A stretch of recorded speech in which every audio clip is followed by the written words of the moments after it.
I'm a huge fan of JD Crowe in the New South. JD Crowe passed away earlier this year, and if I had to say that I had an all-time hero of bluegrass music, I'd have to say it would be JD Crowe.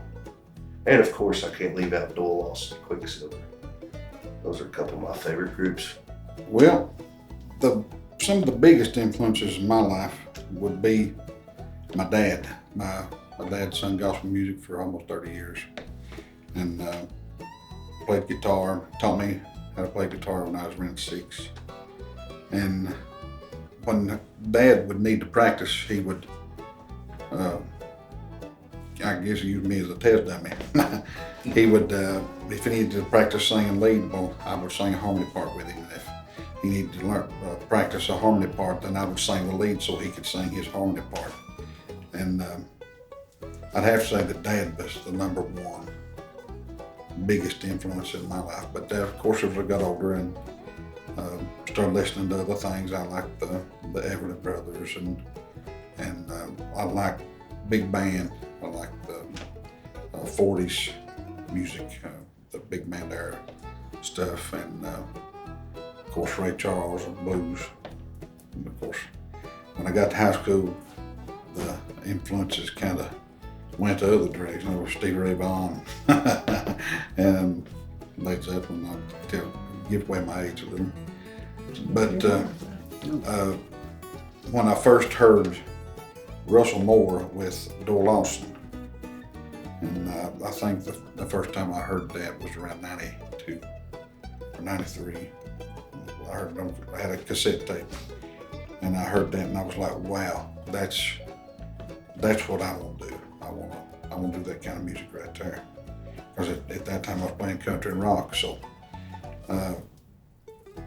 that's, I guess, how I got to where I am now in the bluegrass, is because of hearing Doyle and Russell back in the day. Russell was always going to be my hero, like Doyle, and this just don't get no better in my book.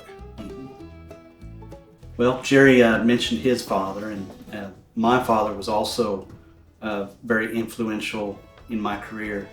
He was a banjo player, and I had to stand next to that for many years and try to keep up with the solid chop, which was the main focus in the family band.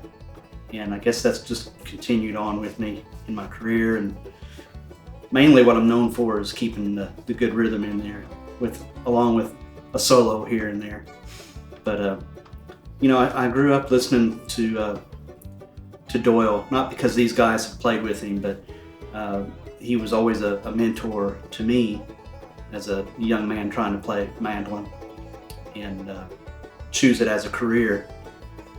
And here I land in his old band, and very honored to be placed in that situation. God's looking out for me and everybody here, I think. But I do have other influences in the mandolin world.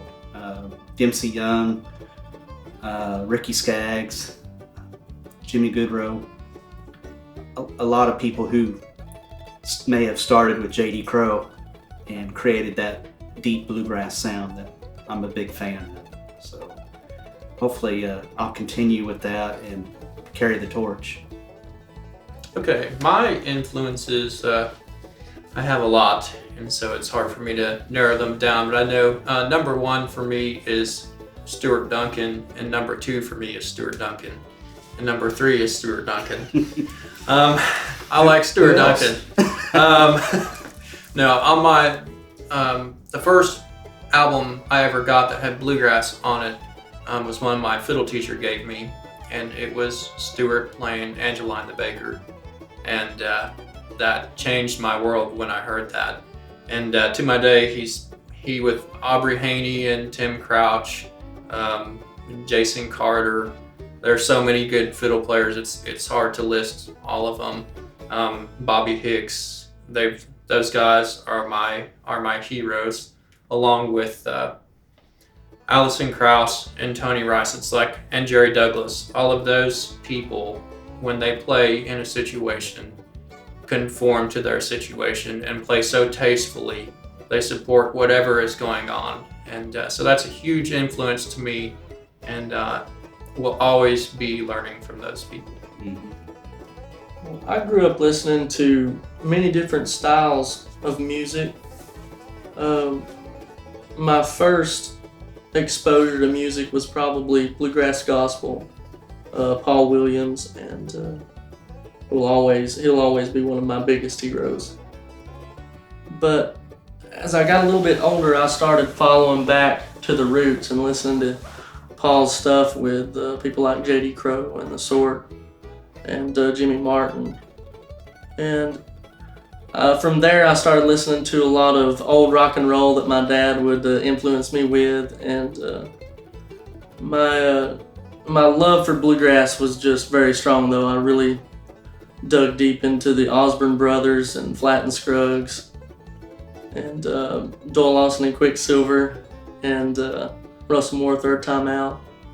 And honestly, not just because they're sitting here, but every one of these guys here have been huge heroes of mine, and I'm just absolutely honored to play with them and have a career with these guys.